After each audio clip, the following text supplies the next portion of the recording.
मुश्किलों से भाग जाना आसान होता है, हर पहलू ज़िंदगी का इम्तिहान होता है। डरने वालों को कुछ नहीं मिलता इस दुनिया में, लड़ने वालों के कदमों में जहान होता है। जी साथियों, स्वागत है आपको आपके अपने YouTube channel SGY science classes में, और मैं हूँ आपका मित्र राम मूर्ति। तो साथियों, आज के इस वीडियो सीरीज़ में हम लोग बातचीत करने के लिए आए हैं बिहार पुलिस यानी बिहार सिपाही भर्ती से संबंधित कुछ महत्वपूर्ण GK GS पर। और अपना ये शायद 8वां क्लास होने वाला है। इससे पहले हम 7 वीडियो YouTube चैनल पर बना चुके हैं। तो बिना देरी किए शुरू करते हैं अपने इस पाठशाला को। लेकिन शुरू करने से पहले आपसे एक छोटा सा रिक्वेस्ट है कि यदि आप हमारे इस चैनल पर नए हैं तो इसे सब्सक्राइब करके बेल आइकन को दबा देंगे, और आपको यदि हमारे वीडियो अच्छा लगे तो लाइक करके दोस्तों को शेयर कर देंगे, और कमेंट बॉक्स में अपने मन की बात को ज़रूर लिखेंगे। ये रहा आज का पहला प्रश्न आपके स्क्रीन बोर्ड पर। प्रश्न को पढ़िए और बताइए क्या होने वाला है इसका सही आंसर। पहले इसे पढ़िए और बताइए क्या होने वाला है इसका सही आंसर। प्रश्न कहता है कि राष्ट्रवादियों के दैनिक समाचार पत्र द इंडियन नेशन का प्रकाशन कब प्रारंभ हुआ था? 1930 में, 1931 में, 1940 में, उपरोक्त में से एक से अधिक या उपरोक्त में से कोई नहीं। बताएंगे कब हुआ था इसका पब्लिक प्रकाशन शुरू, जल्दी बताएंगे।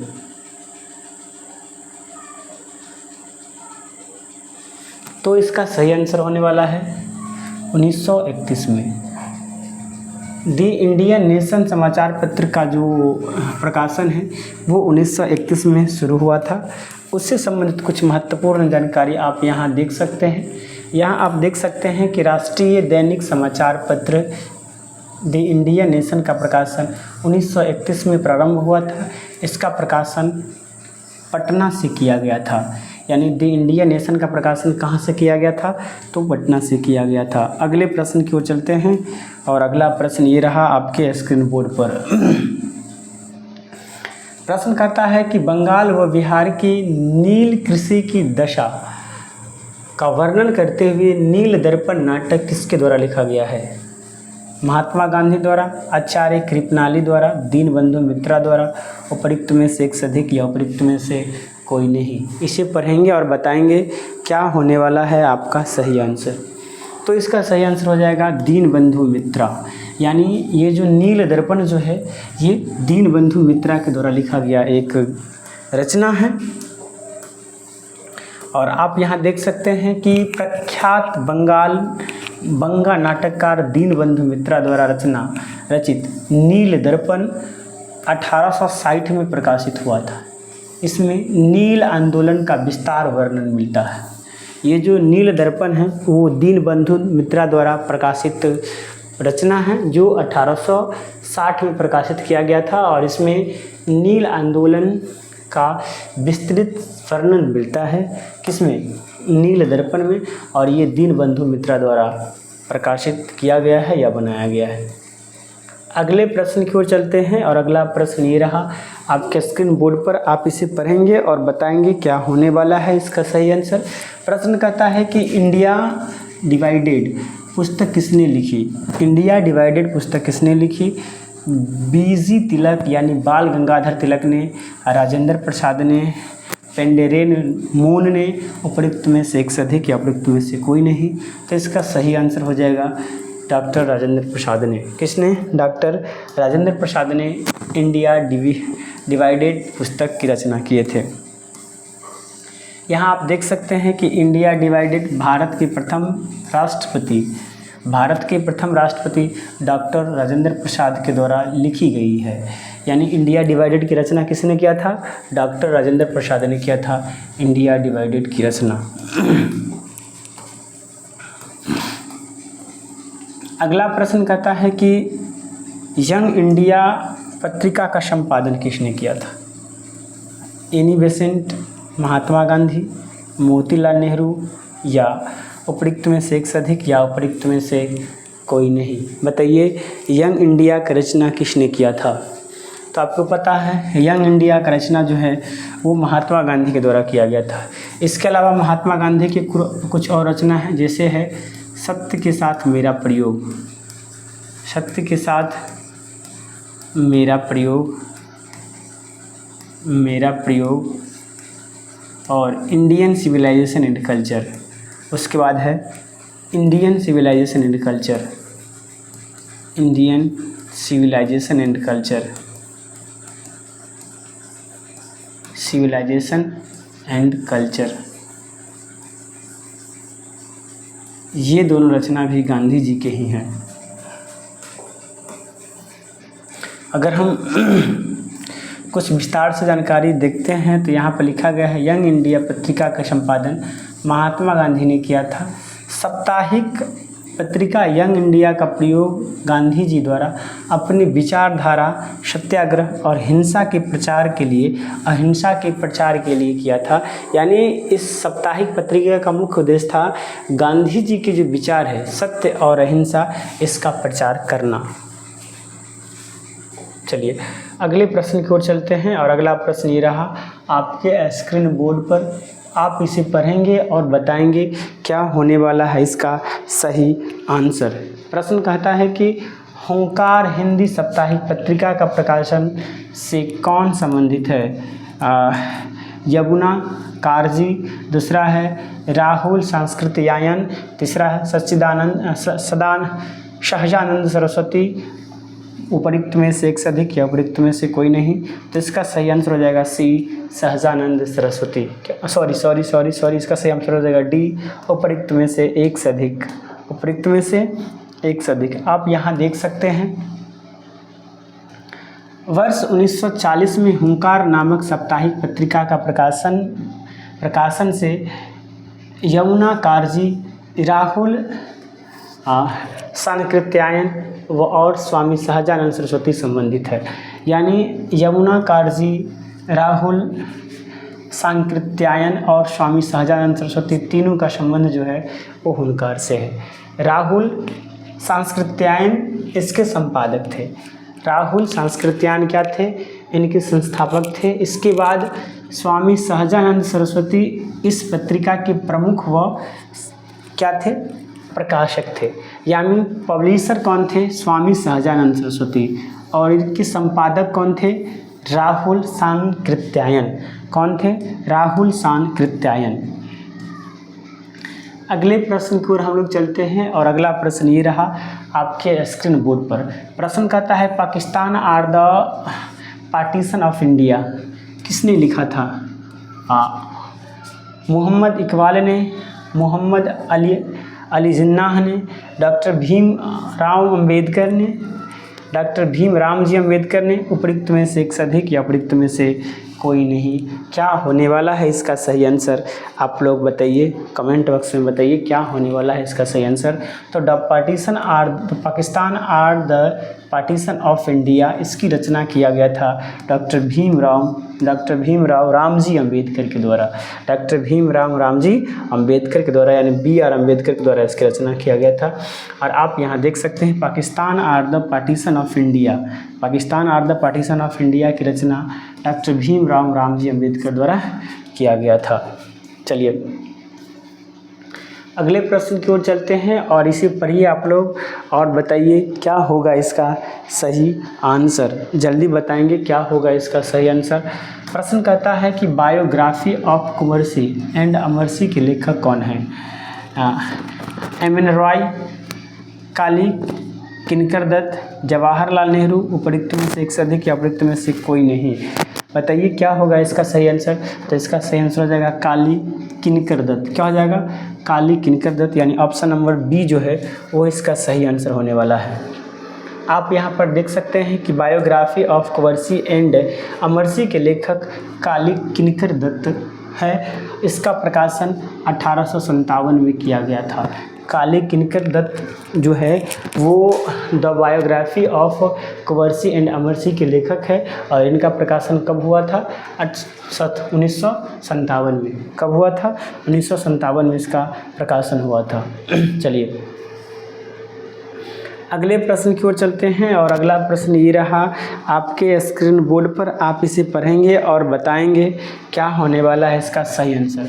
कहता है कि न्यू इंडिया समाचार पत्र से संबंधित थे या थी महात्मा गांधी, एनी बेसेंट, सुरेंद्र नाथ बनर्जी, उपयुक्त में से एक से अधिक या उपयुक्त में से कोई नहीं। यहाँ बात किया गया है न्यू इंडिया, नया भारत, क्या न्यू इंडिया। लेकिन अगर हम लोग बात करते हैं महात्मा गांधी, तो महात्मा गांधी का रचना है यंग इंडिया, याद रखेंगे। महात्मा गांधी की रचना क्या है, यंग इंडिया। यहाँ बात किया गया न्यू इंडिया, और न्यू इंडिया जो रचना है वो एनी बेसेंट का है। किसका है, श्रीमती एनी बेसेंट का जो है वो रचना है। आपको बतला दें, एनी बेसेंट जो थी वो कांग्रेस के प्रथम महिला अध्यक्ष थे। एनी बेसेंट क्या थी, कांग्रेस के प्रथम महिला अध्यक्ष एनी बेसेंट थी। आप हमें कमेंट बॉक्स में बताएंगे कि कांग्रेस के प्रथम भारतीय महिला अध्यक्ष कौन थे। कांग्रेस के प्रथम भारतीय महिला अध्यक्ष कौन थी, ये बात को आप कमेंट बॉक्स में बताएंगे। तो भारत के प्रथम कांग्रेस के प्रथम भारतीय महिला अध्यक्ष थी सरोजनी नायडू। कौन थी, सरोजनी नायडू, याद रखेंगे, सरोजनी नायडू थी। सरोजनी नायडू जो थी वो कांग्रेस के प्रथम भारतीय महिला अध्यक्ष थी, लेकिन कांग्रेस के प्रथम महिला अध्यक्ष एनी बेसेंट थी ना। यहाँ आप देख सकते हैं कि न्यू इंडिया समाचार पत्र एनी बेसेंट द्वारा प्रकाशित दैनिक समाचार पत्र था। कहता है कॉमनवेल्थ पत्रिका का संपादन तथा वर्ष 1916 में मद्रास में all India home rule league की स्थापना एनी बेसेंट द्वारा ही किया गया था। यानी एनी बेसेंट की रचना की बात करें तो न्यू इंडिया के साथ साथ ये एक कॉमनवेल्थ जो एक पत्रिका था उसका संपादन में की थी। इसके अलावा 1916 में ये all India home rule league की स्थापना की थी। कब, 1916 में की थी। तो ये है एनी बेसेंट की रचना। इसके अलावा एनी बेसेंट की कुछ और ख्याति है, इसे पढ़ेंगे और बताएंगे क्या होने वाला है इसका सही आंसर। इसे पढ़िए और बताइए। प्रश्न कहता है कि पुस्तक the beautiful tree indigenous Indian education in the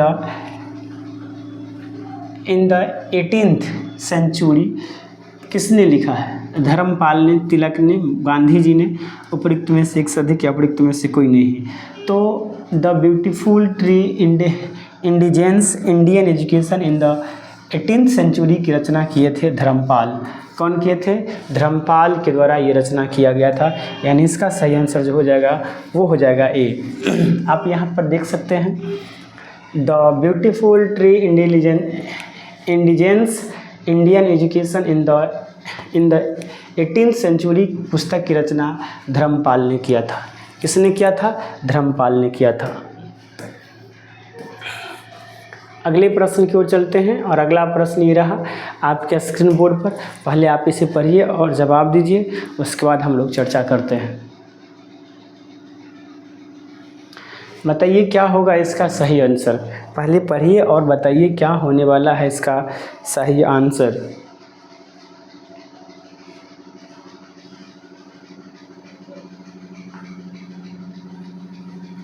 प्रश्न कहता है कि मॉन्टेस्क्यू ने सरकार के अंतर्गत विधायिका, कार्यपालिका, न्यायपालिका के मध्य शक्तियों का विभाजन निम्नलिखित में से अपने किस पुस्तक में प्रस्तावित किया था।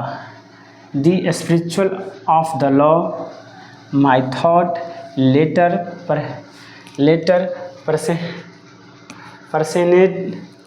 पर्सनेज या उपयुक्त में से एक से अधिक या उपयुक्त में से कोई नहीं।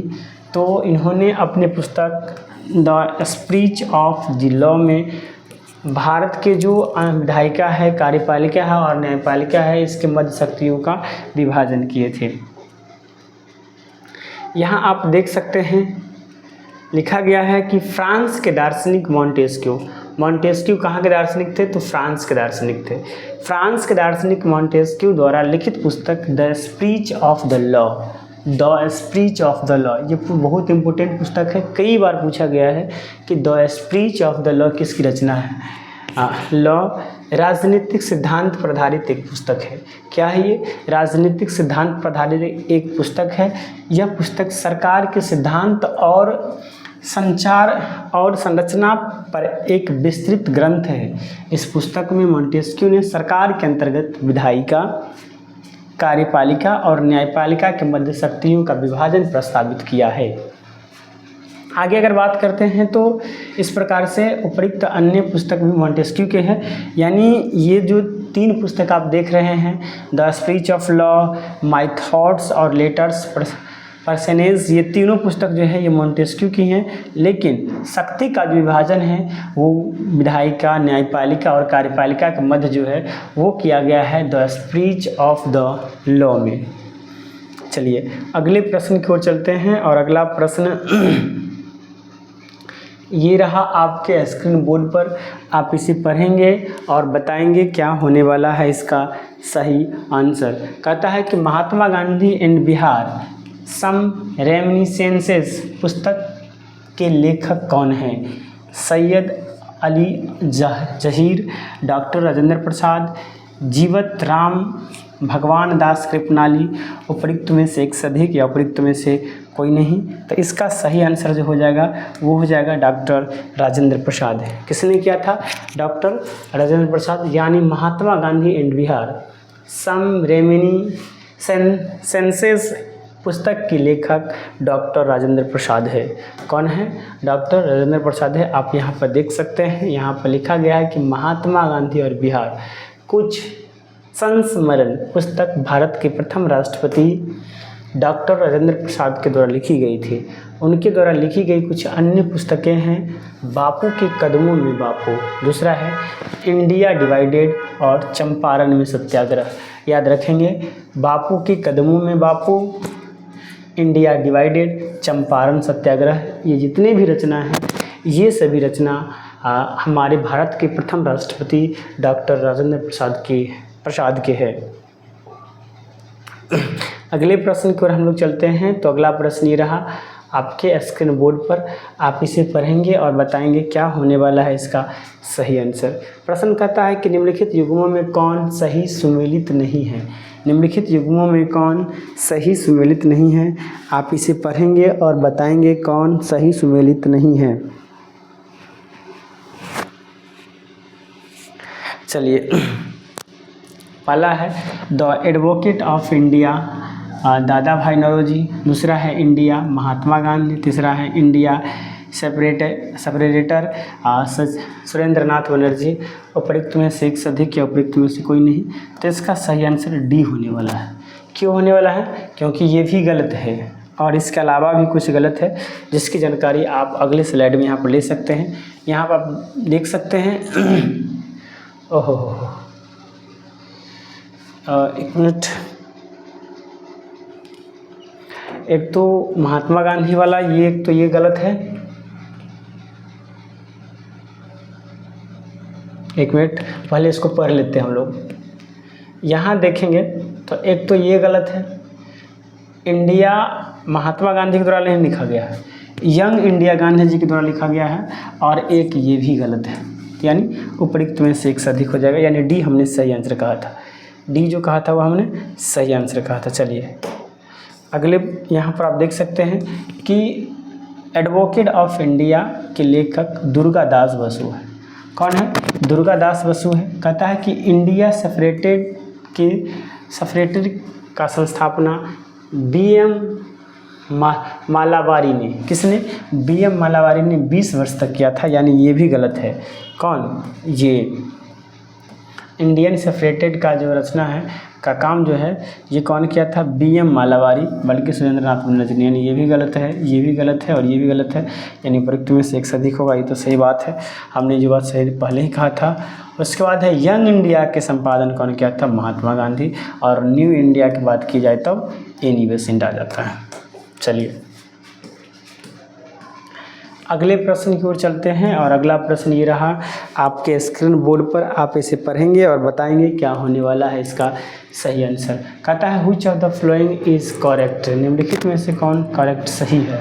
दूसरा, पहला है the bunch of old letters की लेखन डॉक्टर राजेंद्र प्रसाद के द्वारा किया गया था। ये तो गलत है। हमने जस्ट अभी डॉक्टर राजेंद्र प्रसाद के 3 रचना देखे थे।